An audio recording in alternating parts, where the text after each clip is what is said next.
Hello, Nonprofit Quarterly community. It's great to see you. Welcome to this webinar called Turning a Core Competence into Reliable Earned Revenue. I'm Jean Bell with the Nonprofit Quarterly. I direct an effort called Advancing Practice, of which this session is a part. We're delighted you're with us. Before I go any further, you see a sponsor logo on the bottom of the slide there, and I want to lift up the sponsorship that allows us to bring this session to you at no cost to you. It's from MIP Fund Accounting by Community Brands, and it's a fund accounting software of choice for nonprofit and government organizations. MIP lets you track by fund, manage restrictions based on unlimited funding sources, and meet complex reporting requirements. Whether in the cloud or on premises, MIP and its end-to-end suite of functionality and multi-segment chart of accounts adapts to the size and unique needs of your organization. As the industry leader since 1982, MIP is purpose-built to meet the ever-changing needs of the modern nonprofit. Community Brands is the leading provider of cloud-based software to associations, nonprofits, faith-based groups, and K-12 schools. On a personal note, I can tell you that many years ago, I learned accounting on MIP. So if a non-finance person can learn on it, it's also a good tool for the emerging finance leader. So we're very grateful for that sponsorship. You also see a hashtag core competence on that slide. Those of you who use social media, we'd love for you to join this conversation. It's actually part of an ongoing conversation at MTQ about advancing practice around business models. So use that hashtag if you're talking about what you're learning and thinking about today. So now I want to introduce Jamie Maillard. Jamie Maillard is the Executive Director of Pollan. You're going to learn a lot more about her organization in a moment, but just to get you grounded, Pollan is a community of 10,000 plus civic connectors across Minneapolis and St. Paul. Pollan invests in human connection through storytelling, bringing people together through events, and linking people to new personal and professional opportunities. And we're going to learn how she turned that premise into a really strong earned revenue strategy in a moment. But something else to know that's notable about Jamie's bio is she has a lot of these kind of titles in it. 40 under 40, 100 people to know, industry leader. So we're not the only ones that have recognized the interesting story and progress you've made in building an earned revenue strategy. And we're really excited to bring that story to this national platform. So Jamie, I'm going to turn it over to you. And as you think of questions, participants, you can use the chat box to write those in. I'll be monitoring those. We're going to let Jamie just walk through this presentation, which is really only about half of our time together. And then I will start posing those questions to her. But feel free to chat them in as they come to you, and then we'll have a rich time for dialogue after your presentation, Jamie, because we know a lot of people participating are thinking about either sharpening an earned revenue strategy or adding one. So next slide, and let me turn it over to you, Jamie. Thank you so much, Jean. I really appreciate that introduction, and I'm very grateful to Nonprofit Quarterly for inviting myself and Pollan to share our story. And this journey that Pollan has been on towards seeking earned revenue has been quite the journey. This presentation is kind of a beginning, middle, and now where Pollan is at. And before I dive in, I do want to just give everybody a little bit more context on myself. I am an accidental nonprofit executive director. Show of hands, who else here can relate to that? With that, we're a small team. So Pollan, our organization, is under $1 million. We have 5 full-time staff, a few part-time staff, but we work with lots of 1099 contractors a year. We're a tiny team. With that, I'm also the finance director, CFO, doing all that. So I feel for anyone else in that position too.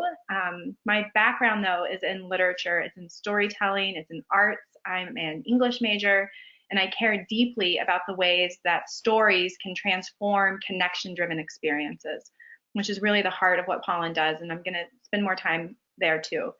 In addition to all the nonprofit hats that I wear, I'm also a mother. I have a 4-year-old and a 4-month-old, so if at any point I go off the rails, please, I just blame all my sleep deprivation that's leading to that, which I'm blaming on everything right now in my life. So that's me. Here's my Twitter handle at JJMaillard. Feel free to, if you have any questions beyond this webinar, feel free to reach out. I just have so much love for anyone else also on an earned revenue journey, and we can cry in the corner together. So that's me.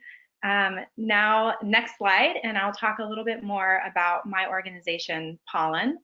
We are a media arts organization, and we foster our biggest goals are to foster empathy, to encourage connection across difference, ultimately to inspire meaningful action.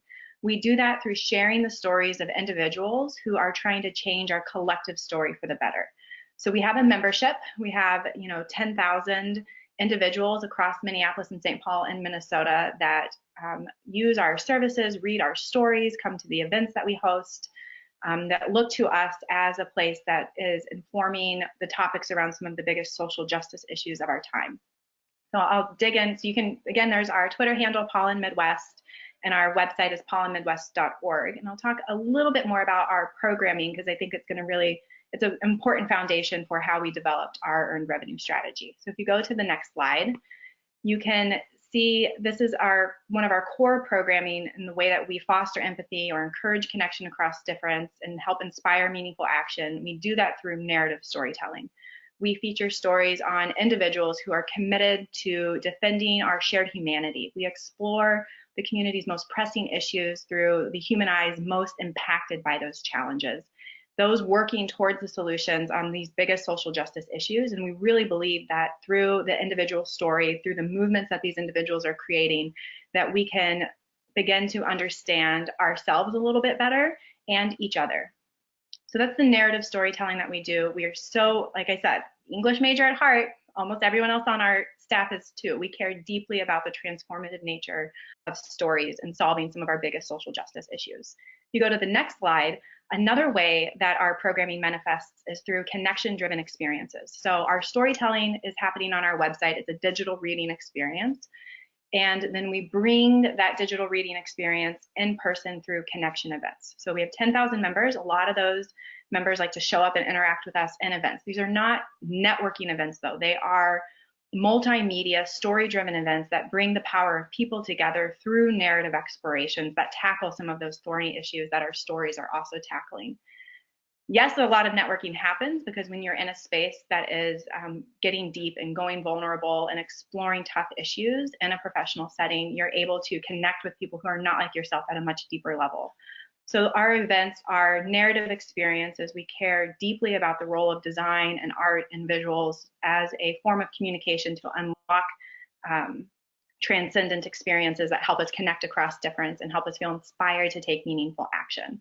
So that's kind of the core programming of Pollen's mission. The way that we foster empathy, the way that we're connecting across difference is through our narrative storytelling and our event-driven experiences. So that's Pollen as we are today. If you go to the next slide, some of the grounding that I'm going to walk everyone through is our founding history. So we were founded in 2009, and we started out as a really simple e-newsletter. So we look very different today than we did 10 years ago. We were this e-newsletter. It wasn't even designed. It was just a big list of things happening in the Minneapolis, St. Paul, kind of this community. It was jobs, it was events, it was opportunities to take action in your community. It was coming right after the recession of 2008, and people were really in a time of transition. People were looking for their what's next. And Pollen became a way that was just a curated list of great civic things to get engaged in, but it was very much kind of a community bulletin. It was all volunteer run. There was zero budget. It was founded by our Lars Leafblad, who is our founder. I highly recommend you check him out on Twitter too, at Lars Leafblad. He's an incredible connector in the civic space. And I became a volunteer with Pollen in 2011, just as somebody who I was getting these emails and I was felt plugged into community from it. So I just volunteered with Pollen and Lars and helped put together these emails, but I can't emphasize there was just we all had full-time jobs. It was volunteer run. We didn't even have a website for a while. Finally, I built a website for Pollen on Squarespace. I mean, it was just very, it was very little infrastructure. And so that was 2009. And then if you go to the next slide, some years went by, and then in 2013, so I started volunteering with Pollen in 2011, along with my other business partner, Megan Murphy. So her and I were both running a literary arts magazine at the time. And Megan and I were volunteering with Pollen and starting to invest and, trying to, build the website for it, trying to add a little bit more robustness to it, but still as volunteers. And then in 2013, so we'd been volunteering with Pollen for 2 years, this crazy thing happened and we received a $1.5 million unrestricted 3-year operating grant. We did not, I can't even tell you what a weird windfall of an experience this was, because we did not apply for this opportunity, we were approached by a local foundation who was looking to invest in grassroots, community connection-driven work, and identified Pollen as a hotbed for that, and wanted to take a big bet on what it would look like to invest in Pollen at that level and see what would happen if we took it to the next level. And Megan and I said, yeah, we are game. Let's do that. Let's figure this out. But again, the vision was not, we weren't actively manifesting towards operationalizing Pollen, but once we received that grant, it was go, go, go. We quit our other full-time jobs. We started working full-time for Pollen, started to build and invest in what this next era of Pollen would look like. And in our community, our local nonprofit landscape, when you get that kind of investment, there's a lot of kind of eyes are on you about what are you going to do with those kinds of resources. And we felt a lot of pressure on that. One of the things, having been an English major and now transitioning into this $1.5 million grant and trying to figure out how do we hire staff, what does the future of this organization look like? If we can click to the next slide, one of the things that I really want to underemphasize for us is this is what our revenue pie chart looked like. And I was an English major, had no managing director experience. I was 26 years old, and I knew enough to know that this was not a good revenue pie chart, that your pie chart should not be one color and that it probably should have more colors in it to show your revenue sources. And from the beginning, I could see this cliff coming. What happens when we don't have a business model? We've been all volunteer run. What happens when this 3-year grant is over? And how do we start trying to back our way into a business model? So if you go to the next slide, this is a phase of building for us. When you get that kind of investment, you want to produce the best work. And we really wanted to invest in the quality of our programming. And we had 3 years of unrestricted revenue where we didn't have to think about how are we going to pay to do all this stuff. We had the investment, we had the resources. We weren't having to chase any money, and we were able to take that luxury and build incredibly quality-driven programming. We were able to refine our work. We are able to fully invest in being excellent at everything that we did. And in that process of being able to be fully invested in our core competencies of storytelling and these connection-driven events, we became known as producing some of the best storytelling and event experiences. And I don't know if that would have been such a quick thing, if that kind of expertise would have been so quick without that unrestricted, just having the security of that kind of investment that we received. But it did allow us to build just exceptionally excellent programming, and it raised the bar for it in a lot of ways of what storytelling can look like for nonprofits, what event experiences can look like in the social sector. And so if we go to the next slide, the other thing that was happening in this, so yes, we're investing in the programming, we're getting it right, we're doing these beautiful stories, we're doing beautiful events, and we're starting to know we need to build a business plan. And as we were looking into what does a business plan look like for an organization that has never had a business plan before, has no revenue drivers, we explored lots of different things. Do we do paid membership? We have all these members. It's a free membership is our model. We have all these members. Do we start charging for membership? We felt really uncomfortable about that because Pollen had always been free. And now that we get this $1.5 million investment, now we're going to start charging our members for to be a part of it. It didn't feel right. But we looked into it. We looked into growing event revenue from our events. We looked into advertising on our website because we were doing the storytelling. We looked into, do we start an individual donor program? Do we invest in more contributed philanthropy with other grants? Do we try and pursue a grant making strategy? You name it. We had a 17-pillar business plan exploration process document that we were working through. And it was exhaustive and it was hard to try and figure that out while you're building the programming. And if we go to the next slide, in the meantime, this other thing started happening where we're pursuing this business planning, and so many of our nonprofit peers were coming to us and saying, hey, can we hire Pollen to do storytelling for us? We love these stories that Pollen is producing, Can we hire you to do that for us?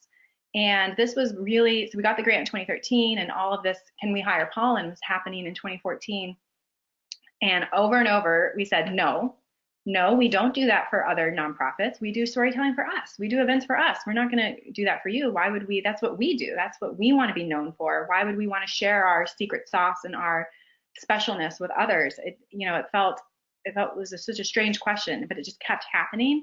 And finally, we started to listen to that question. So if you go to the next slide, this was the really big light bulb moment. I think we'd been asked, I don't know, 10 times, 15 times if other people could hire Pollan to do storytelling for them. And finally we thought, oh, okay, maybe we can do that. Maybe we can do our core mission work of storytelling and engagement, but for other mission-driven organizations, for other nonprofits or foundations. And maybe there's a way that's actually not taking away from what we do, but it's expanding our mission reach, and it's generating revenue. So if we do a story if Pollan is doing a story on the housing crisis, what is the difference between us doing that story for ourselves versus bringing our methodology and expertise of storytelling to Minnesota Department of Homelessness for them to do a housing story? So we started to see that this could actually be a way for us to just expand our core competency, but generate revenue in the process. And if you go to the next slide, this really gets at once we had okay, yeah, maybe we can do that for you. Then we got into a lot of, it was just, all right, let's try it. It was a lot of experimenting. We were piloting.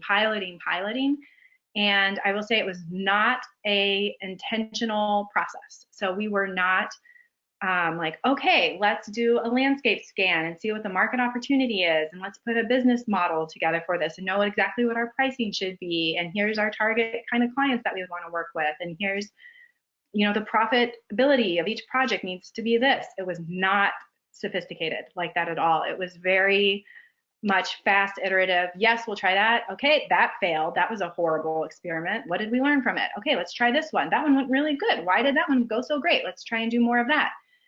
It was very simple and extremely organic, but it was this rapid fire piloting process that happened for a few years.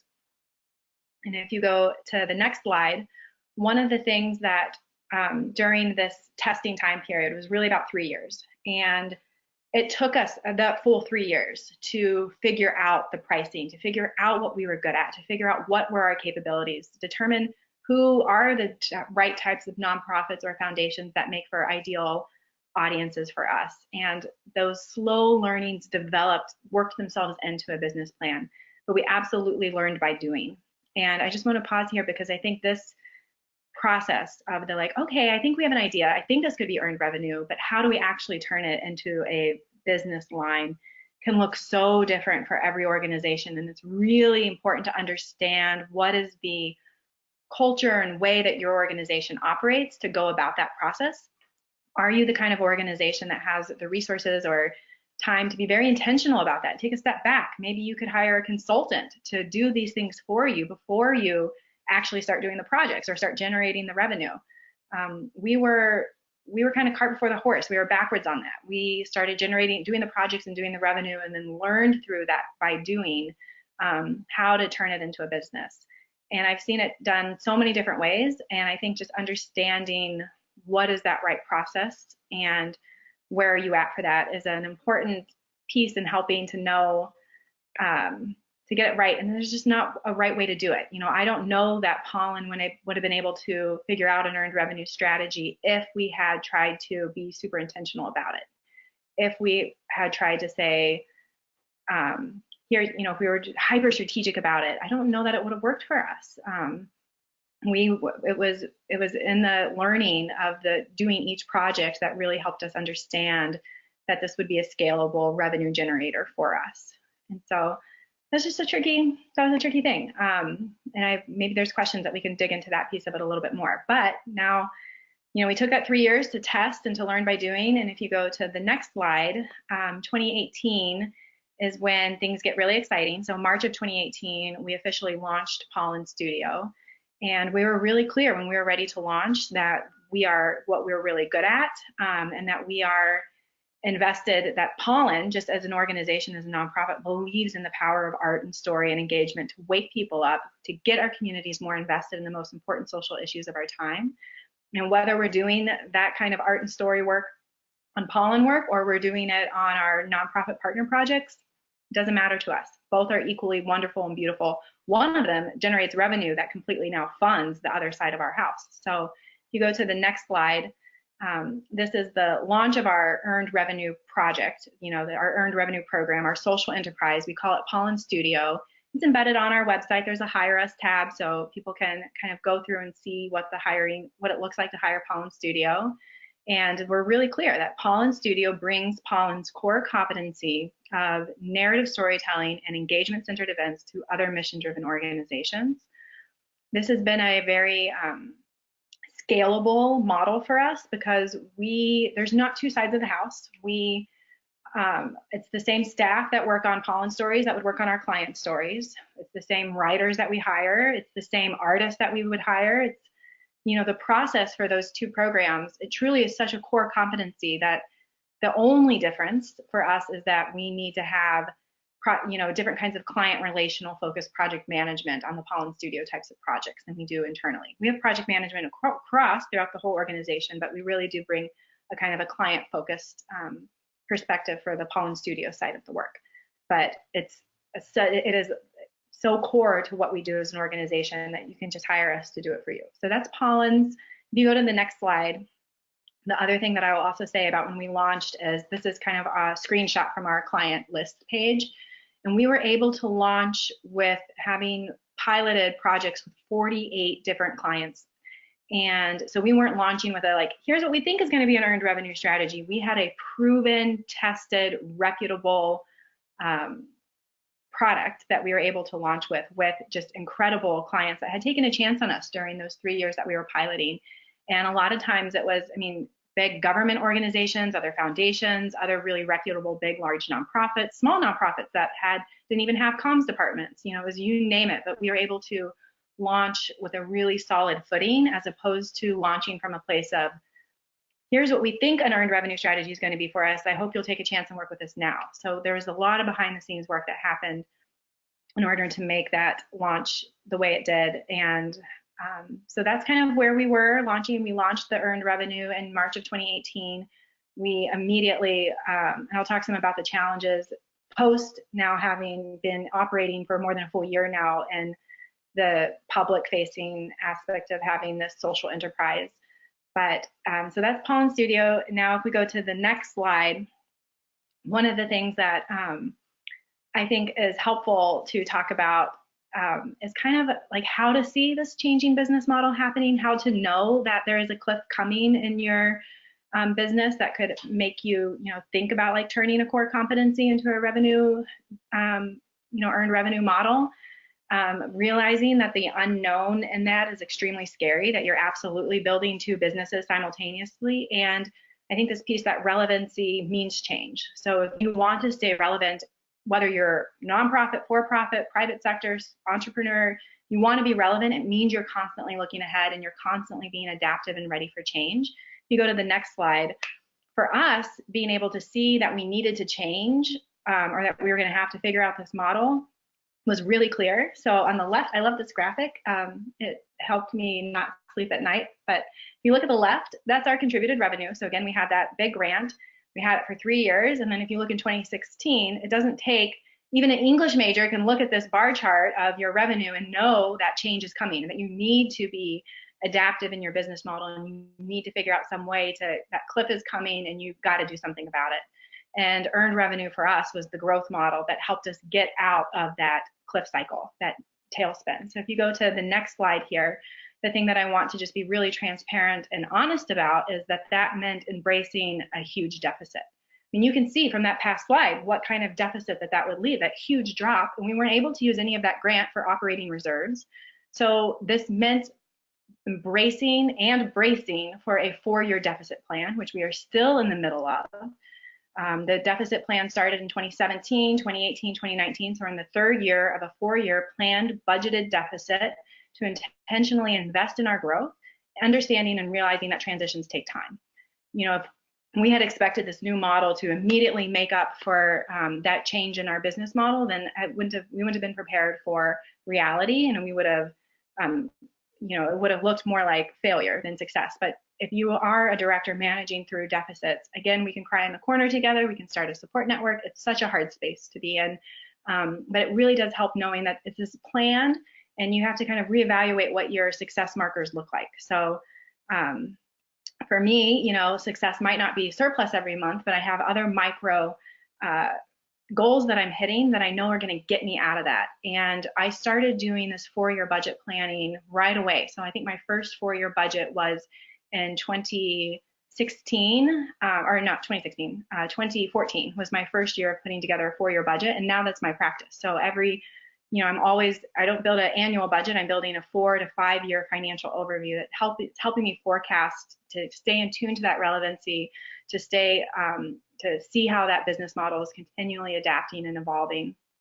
And now we're in a place where if you go to this next slide here, which is one of the things that I'm really proud of, is it looks, that pie chart, now we have so many more beautiful colors to our pie chart than we did in 2016, 2013, where it was just one source of revenue. We have 7 different sources of, these revenue streams. They're diverse, but they're really compatible. So I don't feel like we're running 7 different businesses. That would be impossible to manage. But I've been really trying to narrow in on our diversification of revenue, because I never want to be in that place again where I have one source of revenue coming from such a large source. And even within these streams, for Pollen Studio, for example, that's almost half of our revenue, but there's 15 different sources within Pollen Studio. We don't have one flagship client. We have 15 plus different clients a year that we're working with, so that it's even diversified within those revenue streams. We've baked earned revenue for Pollen across a lot of our programs. So about 70, almost 75% of all of Pollen's revenue now is earned revenue, coming from event ticket sales, Pollen Studio, sponsored content. We have a jobs board where there's a paid component to that. So there's a lot of earned revenue baked in, and making, a less percentage of our pie is dependent and connected to contributed philanthropy, which is just the right mix and right fit for Pollen. So if you go to the next slide, one of the kind of underlining things through all of this, that you can't navigate any kind of change in your business model without understanding the culture of your organization and being laser focused on creating a supportive and caring culture, because it is so hard to come through onto the other side of a new business model. And you really need to understand, do you have the right people on your team? So do you have people that thrive during change? And what does that even mean? What is it like? That would be such a great conversation to have with your team on how do they personally, in their personal lives, weather change? How does that kind of stress show up for them? Do they make decisions from a place of fear? You can't make fear-based decision making during this kind of evolution. You have to throw away that fear, and you have to instead embrace opportunity and possibility. And you have to have kind of I always think of, like, my job as the director in this is to have a rally cry energy, so that it's always like the captain, oh captain, we can do this, the positive force, the everything's possible, like, let's go together. And I think it's so important for morale boosting to have somebody that is thinking through that rally of the team, and to understand that culture is absolutely not top down. I think a lot of times we think that it's top down, but really great leaders can make space for culture to be bottom up, and that we can see anybody on our team as somebody who can help shape and support each other and to build a really supportive culture. So Pollen has had almost no turnover in this past 5-6 years that we've been doing this, which is remarkable considering how much change and difficulty that we've weathered. And I really think that is because we have this mindset of mothering one another and supporting each other. Do you have the right board on place? This is a whole other webinar about boards and making sure that you have the right board in place to support a business model. But sometimes you have to invite board members to end their service if it's not aligning with the vision of where the organization is going through a change.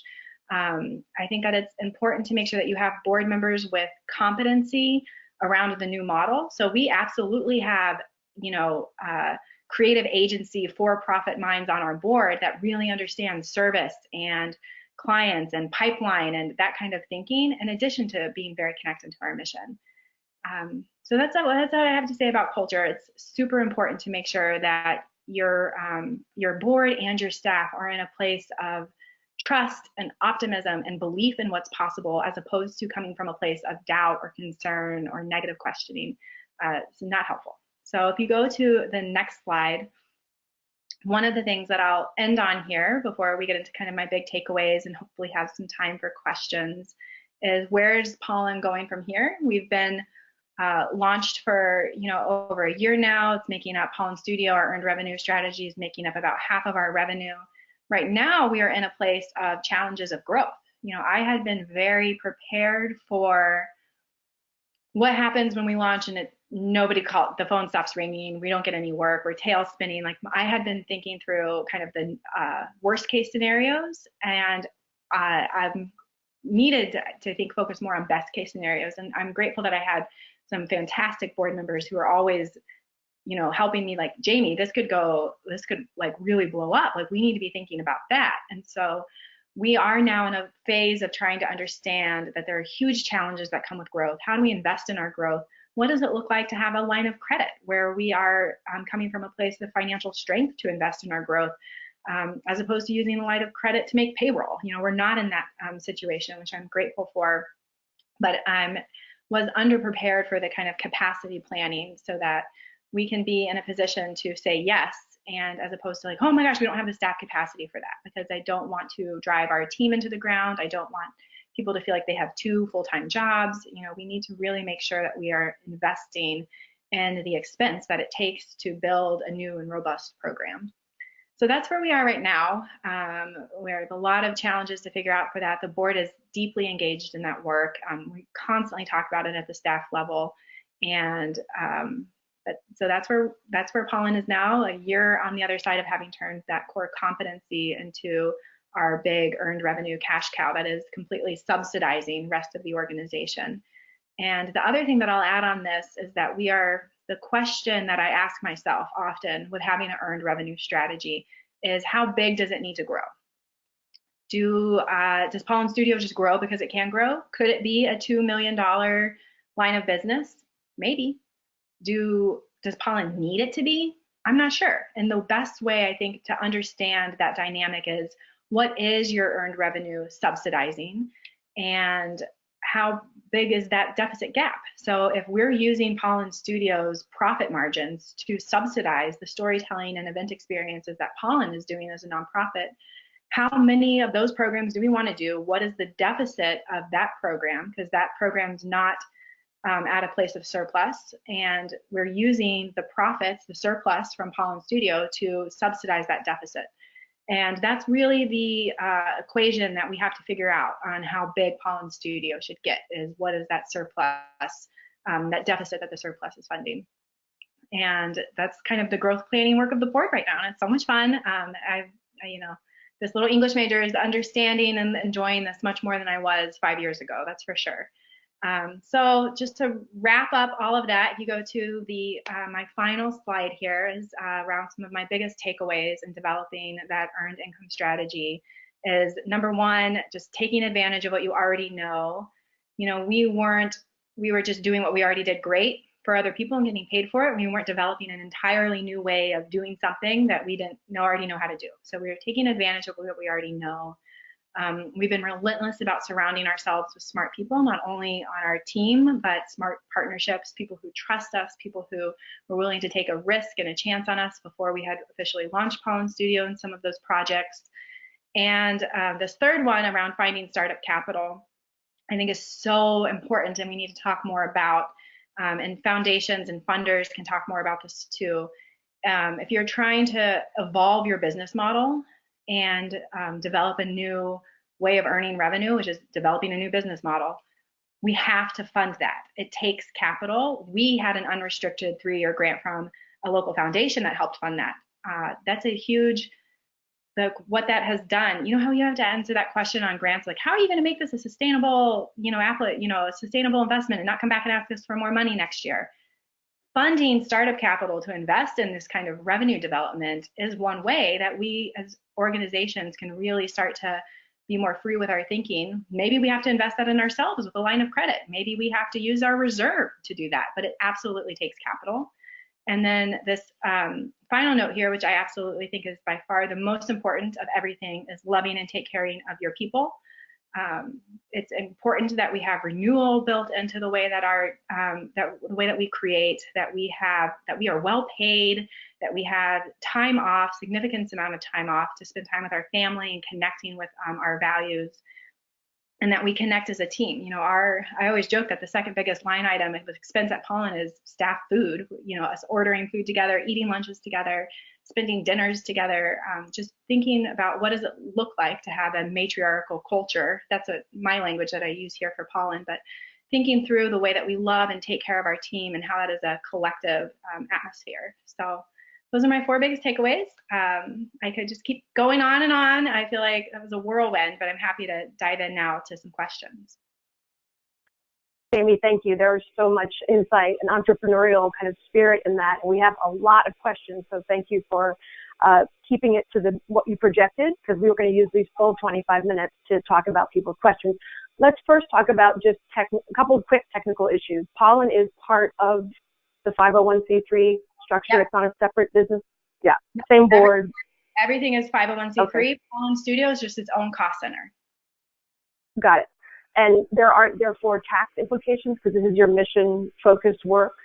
Absolutely. There is no, I think this question is getting at UBIT, unrelated business income tax. This is our core mission work that we are just earning revenue for.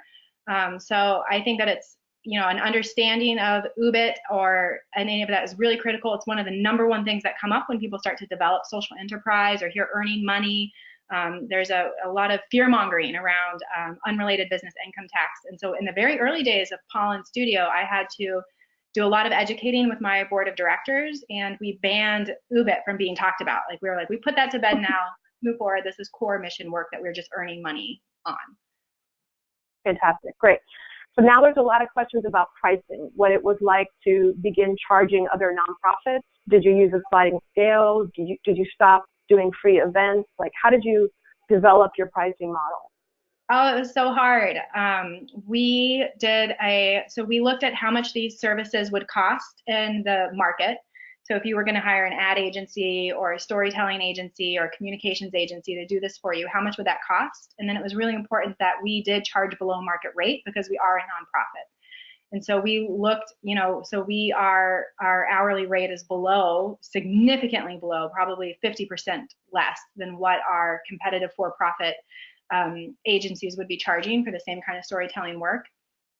And so it's not a sliding fee model, except it is just so below market rate since we are a nonprofit. And so that's a kind of how the pricing worked on our Pollen Studio side. On the event side, that's a whole other earned revenue thing that I could go into and talk about. Okay, but let's stay on that. So I'm actually surprised by that answer. So you're currently purposely charging, did you say around half market rate for the quality of work you're doing? Yes. And that's built into your long-term projections, and it's still generating the subsidy for the other programs. Can you talk a little bit more about how that's possible? Are your costs a lot lower?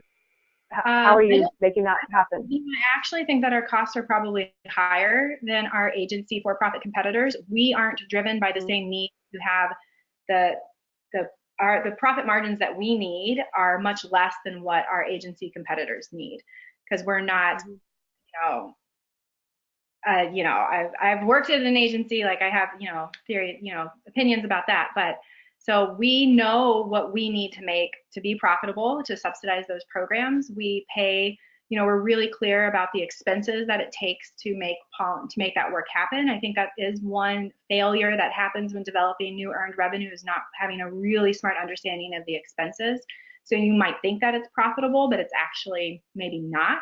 So for us, the expenses that take it for us to do this is staff time to work on projects. But then our model is that we hire a lot of 1099 contractors, freelancing writers, practicing artists, illustrators, photographers, copy editors. We bring in a lot of teams to create this work. So we have really clear bottom line expenses that we are able to bake into the fees when we work with our partners. Then we have a set of questions about philanthropy. And first of all, early on, what was the role, if any, of that major front-end capital investor in the development of your product, since that wasn't the original plan, right? And how involved were they and have they been? And do you still get money from them? So a whole set of questions about their role. Yes. Intended and then eventually what it became.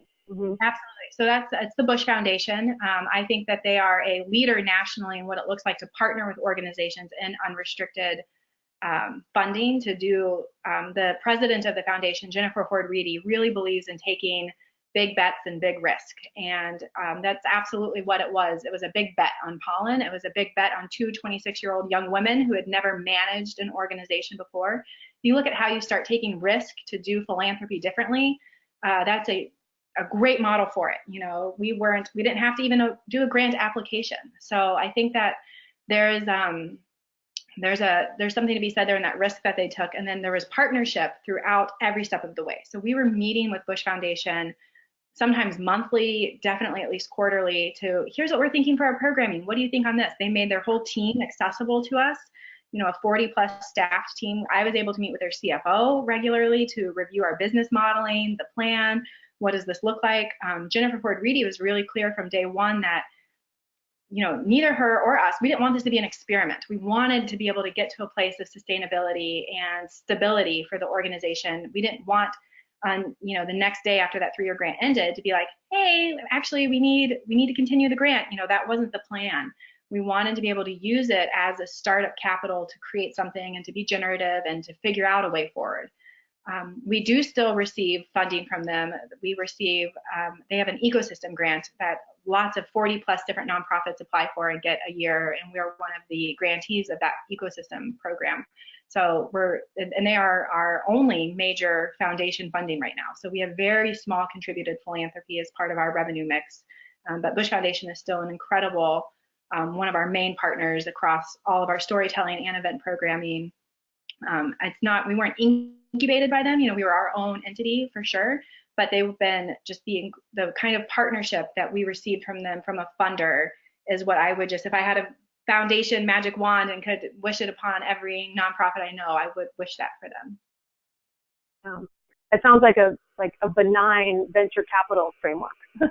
Like venture capital, but with a lot of commitment to success. Absolutely. And not extracting stuff in the back end and all that. Yeah.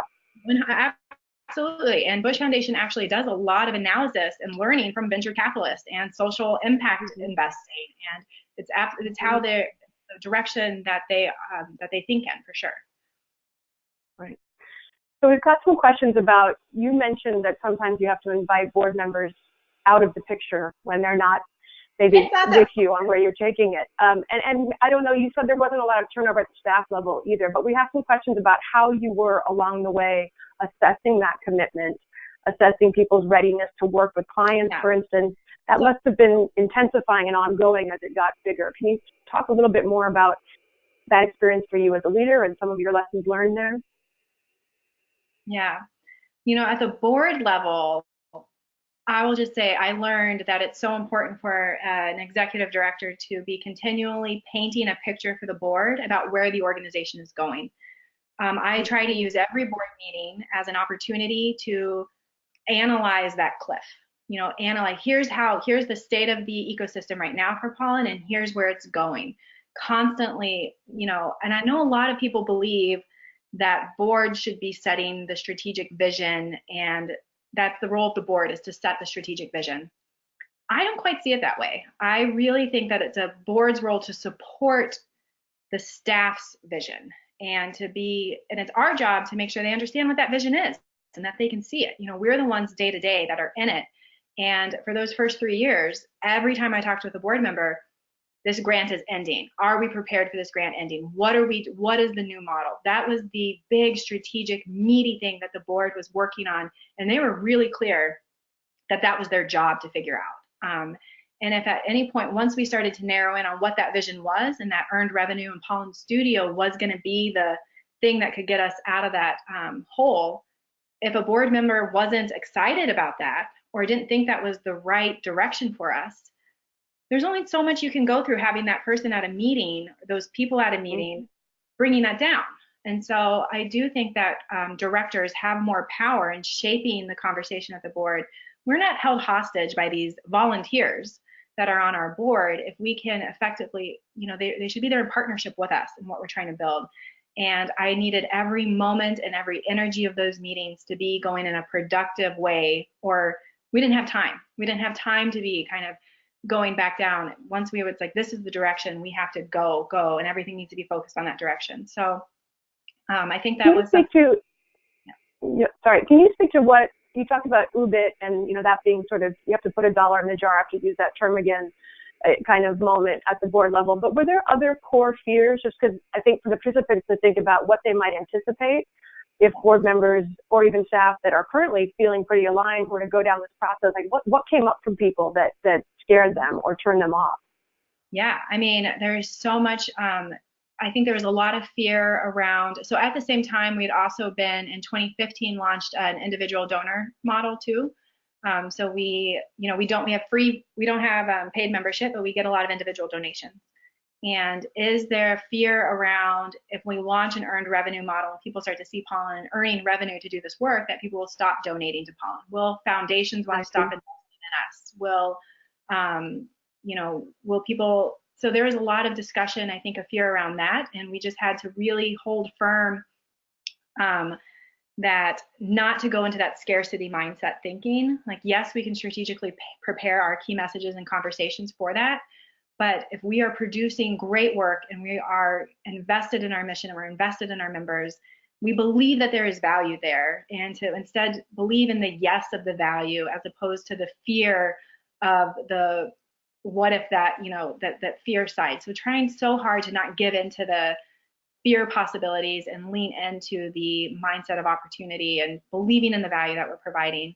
And we haven't, we spent a lot of time on that conversation, and we haven't seen any lost one donor because of it. We haven't had a single foundation say, if anything, people like that we have more legs to stand on, that it's not completely dependent on them, especially foundation partners, So I think that spent a lot of time on that, and but I think we just had to hold each other through it. And now that we're on the other side of it, it wasn't as big of a deal as we thought it was going to be.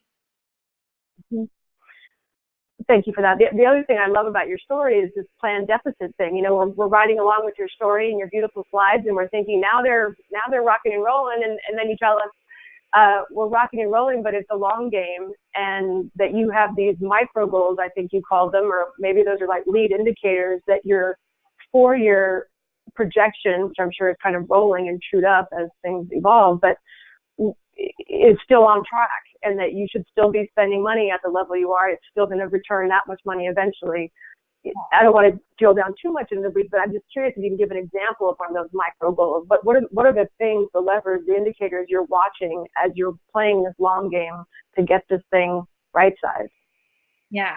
So I think that, this is my first time managing an organization, doing any budgets. So it's definitely my first deficit plan. For the first 3 years of my time in this director role, it was all surplus. Everything was a surplus. And so going into the indicators have been really helpful for me as somebody who needs, as we all do, we are all human, and we all need to feel successful in what we're doing to stay optimistic, to be able to sleep at night, to be able to come into work in the morning. And so these indicators for me have helped me understand what success looks like even in deficit years, and that the deficit is a success. It is an intentional plan because it is part of that long game. And so some of these indicators for us can be as small as knowing what or I'm looking just at Pollen Studio, how many new client intakes do we have? What is the time are the projects finishing on time? Is the profitability rate of those projects where it needs to be? That's really what's going to help me, tune into if this is working, as opposed to, because if it's working is not the indicator of the surplus. So there's other things that I'm having to look at to be like, okay, this month we did what we were supposed to do this month. Now we did what we were supposed to do the next month. And to just trust that the modeling is right. And it also helps me know at what point, if it's not working, does the modeling need to change? Because I think it is also one of the things I've been fearful of, is that the deficit, what if it gets out of control? What if you spend, at what point do you know, you need to pull the plug on it, it's not working? And that's a hard thing. It takes my best friend for deficit managing, and deficit is my cash flow. That's the thing that really helps me at that micro level understand that, we're making those benchmark increments that we need to be. And if, there was a lot of work we had to do to get the board excited and on the same page about a deficit plan. I remember early on board discussions around this budget needs to balance. And if we had stayed in that mindset and hadn't been able to evolve out of that, Pollan would not exist right now, because we had to be aggressive in investing in our growth, maintaining the level of our programming, keep pushing things out there that spend money to make money kind of a thing. If we had restricted the size of the organization, if I had laid staff off, if we had shrunk to be able to balance the budget, I'm so confident that we would not be around anymore. Right. Yeah, one of the most remarkable things, my takeaway, is how long you stayed behind the scenes and then could actually roll out with a portfolio of work. So to me, that's a huge takeaway. And it sounds like it was somewhat organic, but also your instincts were to use that run ramp that you had from the foundation to do that. But I just think that's a remarkable and also kind of unexpected takeaway. We often think of these like, ta-da, businesses, we're open, I hope this works. And that's not at all what you did. Now, and I would say that's also because you were using a core competence. That's why you could do that. If those other sort of ta-da things, you have to do that because you're sort of starting something brand new, whereas this was a more gradual and could be therefore more intentional. So that to me is just a huge process takeaway. But I just want to underscore, you said that foundations and donors you haven't lost one. You haven't had anyone say, oh, now you have your own money, what do you need us for? Because there were a lot of eyes on your project. Yeah, our contributed philanthropy has grown since we have launched Pollen Studio. Yeah. Okay. Excellent. Let's talk a little bit about your role. Because I can imagine that it's changed. You've emphasized in the presentation your expertise is in the artistic and storytelling, et cetera, and that you've acquired and developed the business expertise. How do you spend your time, and has that shifted? And what's most challenging about having 50% of your revenue come from this business that's growing successfully, but in a complex and long-term way? What does that look like for your role? I think as I've seen other executive directors and friends of mine start to develop their own social enterprise, one of the biggest things that happens is we underestimate how much time it really does take from us, and to recognize that you have two jobs. You're the executive director of the organization, and for me, I'm the director of Pollen Studio. I didn't hire somebody else to develop that program. I'm developing both of them, and they require different competencies. They require different expertise, but I have two full-time jobs. It is absolutely not sustainable, and I had to be really clear with myself, like, what is my plan to get out of that? What is my staffing model? What does it look like to hire a Pollen Studio manager, somebody that can come in and begin to own that program, so that it's not always two full-time jobs for myself. But I think that my role in, at the biggest level, like, let alone, being the person that like sells the deals and helps manage the stuff and, do that kind of stuff that it requires, it's hard to get me out of the programming. Like, I'm not a trained executive director. I'm not a finance person. I'm an English major. So it can be hard to, like, I always joke that I just got back from maternity leave, and it's a great time for the staff to get to do stuff without all my opinions all over the place, because I do love the work so much. And I care about the quality of the work, and I understand the work intimately in every part of it because I am a program person. But you have to, or if you're going to turn a new competency and you're not going to hire a director of that program, you have to step back and be the one looking at the business. I see myself as that. I have to be the holder of the rally cry. I have to make sure that every person on staff and every person on board is not only can see the vision, but is excited about it. They can see their role in it, because you will absolutely get moments of grump where I don't want to do the client work. I want to do this work. I don't want to do the two things. I want to just do this. And if that's starting to happen, if like grump is starting to happen, it's a great indicator that you are not doing a good job of painting the vision of where the organization is going and how it all works together. If you're not excited about that vision, and if you can't make it contagious, then something is broken maybe in either the vision or your connection to it. Or I really think that is ultimately my biggest responsibility, is to make sure that we are all on the same page, staff and board, and that we're excited about it, and we feel like we're collectively building it together. And that takes so much energy and thinking and space and check-ins and one-on-one conversations and rally, cheerleading and championing. And it takes a lot of interpersonal relationship building. Mm-hmm. I think that's another thing that that's maybe surprising to people about the story, and especially because you keep owning, your background. You could easily see a board saying, yeah, that's a good idea, but you don't have any experience running a business, so we must need somebody else, right? When in fact, again, the model of building on a core competence would be, I can build this knowledge with your help, but we have the core competence.